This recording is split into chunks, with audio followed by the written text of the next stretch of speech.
Hello friends, കുറേ ദിവസമായില്ലേ video ഒക്കെ കണ്ടിട്ട്. പിന്നെ നമുക്കൊരു വാക്സിൻ എടുക്കാൻ പോയല്ലോ. ഞാൻ രാവിലെ എണീച്ച് റെഡിയൊക്കെ പോയപ്പോഴത്തേക്ക് എൻ്റെ ബസ് പോയി. പിന്നെ അച്ഛനാണ് എന്നെ കൊണ്ടാക്കിയത്. അങ്ങനെ നമ്മൾ പെട്രോൾ പമ്പിൽ പോയി പെട്രോളൊക്കെ അടിച്ച് ഗൈസ്. എന്നിട്ട് തിരിച്ച് കാട്ടാക്കട അച്ഛൻ എന്നെ കൊണ്ടാക്കി. എന്നിട്ട് നമ്മളവിടെ നിന്ന് നേരെ ഹോസ്പിറ്റലിൽ പോയി എല്ലാവരും കണ്ട് കുറച്ച് നേരം ഒന്ന് വീഡിയോ ഒക്കെ എടുത്ത്. നമ്മൾ ഓൺലൈൻ OP ബുക്ക് ചെയ്തിട്ടുണ്ടായിരുന്നുകൊണ്ട് നമുക്ക് പെട്ടെന്ന് നമ്പറൊക്കെ കിട്ടി. നമ്മൾ ഹെപ്പറ്റൈറ്റിസിൻ്റെ വാക്സിൻ എടുക്കാനാണ് പോയത്. പിന്നെ പോയി മരുന്നെല്ലാം വാങ്ങി എനിക്ക് വീഡിയോ ഒക്കെ എടുത്ത് ചുമ്മാ മരുന്നൊക്കെ വാങ്ങി തിരക്കായിരുന്നു. പിന്നെ പോയി ഇഞ്ചക്ഷനൊക്കെ എടുത്ത് ഞാൻ കരഞ്ഞൊന്നുമില്ല.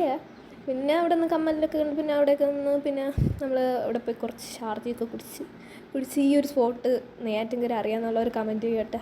പിന്നെ അവിടെ നമ്മൾ എന്തായാലും പോയില്ലേ. അങ്ങനെ രാമാന്തര വരെയൊക്കെ ഒന്ന് പോയി ചുമ്മാ കയറി എല്ലായിടവും ഒന്ന് നോക്കി ഫുള്ള് കുറച്ചൊരു ഫോട്ടോ ഒക്കെ എടുത്ത് വീഡിയോ ഒക്കെ എടുത്തിട്ട് നമ്മൾ തിരിച്ച് സ്റ്റാൻഡിൽ വന്നു. അപ്പോഴത്തേക്ക് നമ്മുടെ ബസ് അവിടെ ഉണ്ടായിരുന്നു. അങ്ങനെ നമ്മൾ ബസ്സിൽ കയറി തിരിച്ചു വന്നു. എന്നിട്ട് നമ്മുടെ അവിടുത്തെ അമ്പലത്തിൽ ഉത്സവമായിരുന്നു. അങ്ങനെ ഉത്സവത്തിൽ കഴിക്കാൻ പോയി. ഇതൊക്കെയാണ് കേട്ടോ എൻ്റെ ഫ്രണ്ട്സ്. പിന്നെ കഴിക്കാൻ പോയി സദ്യയൊക്കെ കഴിച്ച് അമ്മയുണ്ടായിരുന്നു കൂടെ. എന്നിട്ട് നമ്മൾ വീട്ടിൽ നിന്ന് 10:30 ബൈ.